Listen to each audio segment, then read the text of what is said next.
What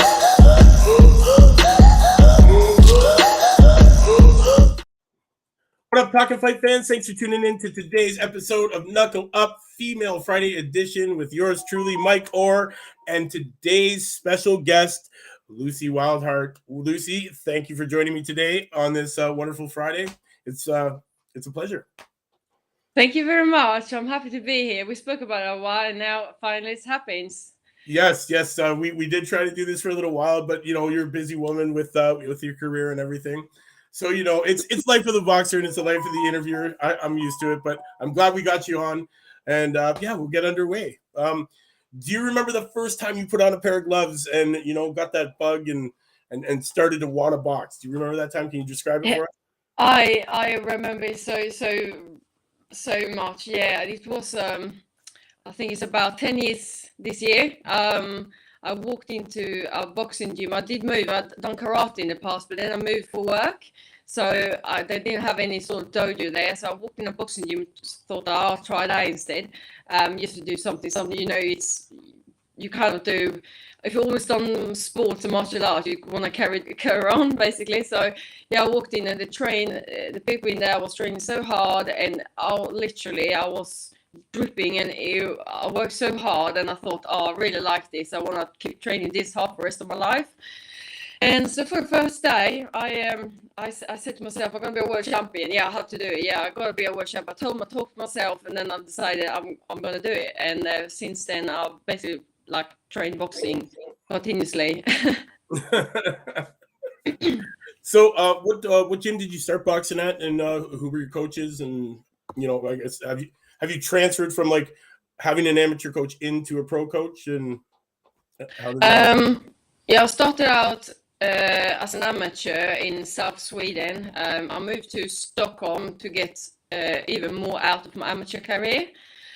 I think then I turned pro about, it must be 5 years now, 2017. It was in Sweden. I had a Swedish license.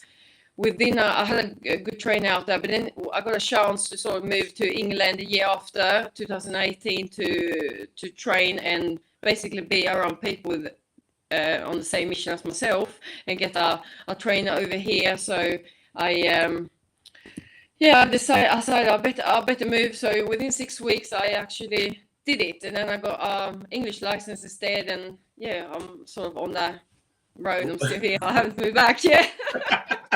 That's awesome. But now I believe you're 8-0, right? That's your current record, I think it is. I've had one loss. Actually. Oh, there we go. We won't count that one.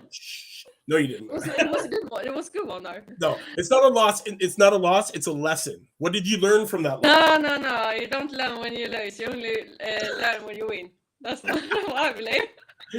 Okay. So, what is one of the biggest obstacles you think you faced so far in your career? Obstacles. So there's really good questions. Probably the politics behind boxing. It seems easy. It looks like people, if you're a boxer, you're in the gym, you train all the time, and everything is wow, social media, But it's not that easy as it looks like. It's more like, who are you going to speak to? When are you going to speak to them? Who's going to speak to who's going to sort that. If you're leading up to a fight, opponents, or who are you going to fight? Things like that. It's loads changes. Changes can be so quickly, and to adapt to changes in a difficult game, when you maybe you do a weight cut and you train really hard, you sacrifice a lot, and it's so much more. And training is the easy part. Training and fighting, that is super easy. You just need to do what you're good at and do it as good as you can. But all the other things, it's a learning curve as well. Right. What was the biggest differences between boxing in your home country and boxing now in England? What do you find the biggest difference? Without saying that Swedish trainers are not good, there are some really good trainers in Sweden as well. But I think the knowledge about boxing is bigger here, and the support, and even they're sort of more used to it. There are more people. There's much more easier to get sparring, or even spar with people that, or you have more that is sort of a little bit higher level as well. Mm-hmm. And you do need to train with these people. You know, you need to have people chasing you. Sometimes you should chase them up the ladder. So the training is boxing training is better over here. So, what was the drive to turn pro? Who inspired you to turn pro? So I had a trainer in Sweden who has worked in America for probably 20 years, who then moved back to Sweden to become a trainer, and I trained under him for quite a long time, and he sort of had a pro style after I've been working with pros, and it sort of worked into my kind of style, and it suited me quite well. And I was training and sparring with some of the pros over there when I was amateur, and I thought, no, this is going to suit me so much better. It's more rounds, I'll get more work done. I can sit on my feet a bit more. I can get my shots in better. I can move my head much more. I don't really like this in and out, and like sort of, but moving head, rolling, slipping, being slick, sort of thing is more attractive to me. Right, you like to get in there and get job done and be able to take your time, plan your punches, set them up right. Yeah, and you can't really do that. You can't really do that in the amateurs and everything. So yeah, you had a style suited for it. Yeah, I love strategy and talk about. I can talk about all day about this, that. If you do this, that, but it's so much me, and in everything I do, have a plan. Try to work the plan out, change it with. It's so good to have a great trainer as well who loves that as well, because then you can really, whether it's in sparring or it's in the fights as well, you can mix it, try different things, and you learn so much. And I can't stop learning. I love it. So, yeah. What's one thing that you hate about training? I hate about training. Yeah. I hate about training. Yeah, when people don't do full reps. when people are not doing it the right way, doing it all half-assed, not full reps, eh? Oh no, I'm joking. I'm joking. But maybe I like to, for example, warm up. I like to do my warm up on my own. I need to like stretch my muscles, move around, do my mobility, not run around and do right arm, left arm, and this. I want to do what gets me ready to go. That's probably so more sort of. I'm very open. The training I do is mixed and varied, very varied. Excellent. What's a day in the life of training when you're getting ready for a fight? You want to run us through like start to finish, what your camps are like? When I get ready, the day I'll get ready to fight. Yeah, like when you're getting ready for your fight, leading up to your fight. What's the training like? What's the eating like? What's the schedule like? Are you really busy? Are you in the gym super early in the morning and out super late? Or how's your training go when you're coming up to a fight? I think all my fights been different, depending on. For example, we had to go to Ghana early last year and train 2 weeks out there with get used to heat and things like that. There was and training outdoors on concrete, and we had to do what we played tennis, with ping pong, things like that for the warm up, and then obviously a little bit shadowbox. Just sure. But I probably would prefer to have 8 to 10 weeks to prepare, and I start adding up, start getting into sparring, training a little bit, maybe a little bit longer session, more thinking about strategy, back to strategy again, talking about it, start thinking, who are you fighting? What are they good at? Think about their strengths and weaknesses, think of my strengths and weaknesses, start working on my weaknesses and start working on my strengths, get it all mixed together. I still would do my strength and conditioning throughout, but and once I come closer to fight, it's get more shorter, more intervals, harder, but kind of less as well. Once probably 1 week before a fight, I will still train a little bit every day until the same day as the weigh-in, which is the day before, but it's just short and hard and intensity, like If nutrition wise, yeah, just make sure I'm quite good with my nutrition overall. I'm not walking around too much over my weight, to be fair. So it's more sort of slowly drop it down a little bit. I don't like to do water cuts, and I can't remember. I haven't done water cuts or something like that for quite a couple of years, or 2-3 years now. Water cuts can really fatigue a fighter sometimes too if it's not done correctly. Yeah, exactly. And if you can do it by the food, it's in the end, it's only come down to mathematics and hard work. Right. And if you can do it correctly, you will say so much more. My last fight, I felt like I've had so much energy, and I've never been drained by water. And I think that has helped me to feel great, feel happy, and I'm gonna keep it that way. Mm-hmm. What are some of your short-term goals? Where do you see yourself in, like, say, 6 months to a year from now? 6 months to a year from now, I'm a world champion by then. Yeah. Okay. I have a fight, have maybe another one from now, and then a title and a world title.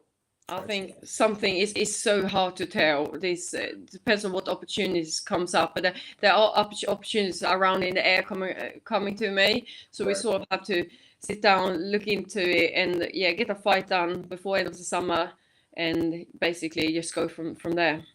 Excellent. What is it that you possess that you think separates you from everybody else in the ring? I'm really hard up here. That's okay. Okay. It's I can take a lot, and I can switch on, you know. Right. Once I'm in the ring, I'm not nervous. I'm not nothing of this. I just wanna win, and I've got a feeling in me, and I built it up over time, especially with Sam, my trainer, as well. It's in my head every morning, every night, every morning, every night. So, like, I really have that instinct of winning in me. Other than that, I mean, obviously, I've worked very hard on my fitness, so I have that with me, which means I can train even on a bad day. I feel like, this is quite all right, because I've worked so hard on it. So I feel very comfortable in. I won't be out of breath. It's. What is the biggest lesson that you've learned in boxing to date, and how learning that lesson has it helped you grow as a professional fighter?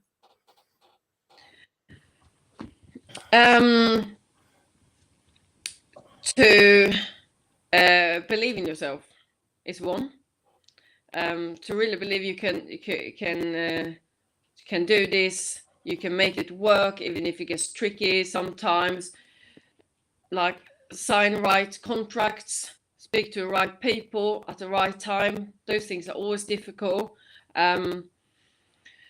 To be humble, but at the same time be strong and be forward. You need to say what you want. You need to tell people, this is what I want, because otherwise they're not gonna know what you want, so they can't support you, you know. Right. And be very straight with people, and that's probably just being straight with people has helped me so much lately. It just helps them to understand me, and then it works much better out. Right. There was a lot in one question. I understand. Okay, we'll ask a more fun one now. Do you remember the first time you knocked somebody out in the ring, and what was that feeling like? What was the feeling that came over you when you put that person to sleep for the first time? Oh, I was shocked. I didn't really know what to do. And I was going back in the ring, or back around in the ring, basically looking for the person. Because there was so much adrenaline. I think this was my first fight, and it was in Poland. So I think it went 2 rounds, and then that's all. You can't really remember, because it went so quick. Obviously, I think I went mental and like that. Probably. And then you don't realize really until later. Oh, I actually finished in 2 rounds, did I? Oh, that's well done to me. That's awesome. Do you want to be loved, or do you want to be feared by the people? Oh, whatever they want, whatever to make them watch me. Okay. They can hate me. I don't mind if someone hate me or scared of me, or if they love me. They Right. whatever they. I don't mind. All right. For the people that out there that haven't really haven't seen you fight or seen you perform, what fight would you say for them to go and watch is the best that represents your style and the way you box? So I think that my latest one in Malta, it might be difficult to find out there, but it's that was quite good. I was quite upset in that fight actually, because I was supposed to fight for WBC international title, and then it didn't happen. So I just went out and I did quite well. I did well, and then finished in third round against Adina Case, who has only been stopped by I think it's Michaela May and Amanda Serrano, which is obviously champions around my divisions. Right. But there is some others as well. Let me think. Yeah, I wonder if that one is out there. I need to have a look myself actually. But I'm quite proud of that one. I don't like to watch myself afterward. I feel like, Really, oh, you don't watch yourself I after you can do fight? that, but I need to do this. And now I'm like, oh, and the one against Estelle Mosley, for example, I feel like if I watch it now, I'm like, oh, we're both watching slow motion. This was 3-4 years ago. It's like probably both of us being so much faster today than was like 4 years ago or 3 years ago or whatever it was. That's great. What do you do to unwind after a hard day, after working out in the gym? Like how do you like just cool down after all the hype? What do you do to do you read books? Do you bike? Do you just sit on the couch and watch TV afterwards to relax? What are you into? I like to first just have a meal and then just lay on the floor with my dogs running around and cuddle with them, put the TV on and just do nothing. But it's not often I've got the time to do nothing. It's always something I have to do. And if it's probably 1 hour before I go to bed, just sit there or think about the day that I've been, reflecting about it, think about what am I going to do tomorrow, pre-reflect, if you could say so, about it. I mean, even sometimes, because I do CrossFit as well, that's my strength and conditioning, and now I haven't fought for a while, but I've done CrossFit competitions just to keep up to date, and keeps me, but that is for me quite relaxing. I go out and I can not think about work, not think about, I do think about boxing, but try to keep that away a little bit, because otherwise it gets a lot of boxing in my head, boxing. Right. So just get away from things and just do that sort of competitions. It's during one day. It makes me very relaxed, to be fair. So it might sound funny, but obviously you don't need to think about cleaning your home or washing up or things like that either. That's awesome. I'm gonna ask the question that everybody wants to know always. Who's the dream fight? Who would you fight tomorrow if you could? I would love to fight Holly Holm when she was at her best. Okay. I think that would be a really good fight, and I'll any day, but obviously it can't happen now. But imagine that would be a high intense fight, loads of shots, moving both of us. I think that'd be good. Is that like your dream fight? Like that kind of style of fight, like lots of punches, lots of movement, not like sitting down, getting on those punches. Is that like the kind of fights that you'd like to fight? Yeah, even sitting down and throw those punches back and forward when literally, in the last 2-3 rounds, you're kind of giving it your all. And then, because I know the feeling afterwards that you feel like, wow, and yeah, high tempo. I do like high tempo, but I can do either way. If I can wait and then hit as well. if suddenly, depending on, it's so hard to tell. Depending on the opponent, Right. you need to sort of, depending on what they do, what can you do? So you need to have so many different styles to cover. Right. Who's been your hardest opponent to date, would you say? Probably Elaine Greenan, I think, from Scotland. That might have been my third or fourth fight. I was in Brentwood a couple of years ago. I didn't expect her to be. She was heavy-handed, very hard, move forward, and I thought I could be the person moving forward in that fight, but I had to start moving around, because when I hit her, she didn't move, and so, and I thought, I remember I got a little bit stressed in the fights where, am I just running around now? No, you do actually hit, get those jabs in. So I started getting jab move, stuff like that, and I was moving, so that my movement to come into it really worked out. And I wonder I think that was an 8th rounder as well. So that was my sort of proper first experience living in the UK. Right. So, I wanted to do good, but I wish I could have done even better in that fight. Obviously, I'm going to say so all the time. Very hard on yourself like that, eh? Yeah. You can always do better. Okay. So much. Yeah. When you're ready to hang it up and retire from boxing, what do you want to be remembered for? Being brave, being technically good, skilled,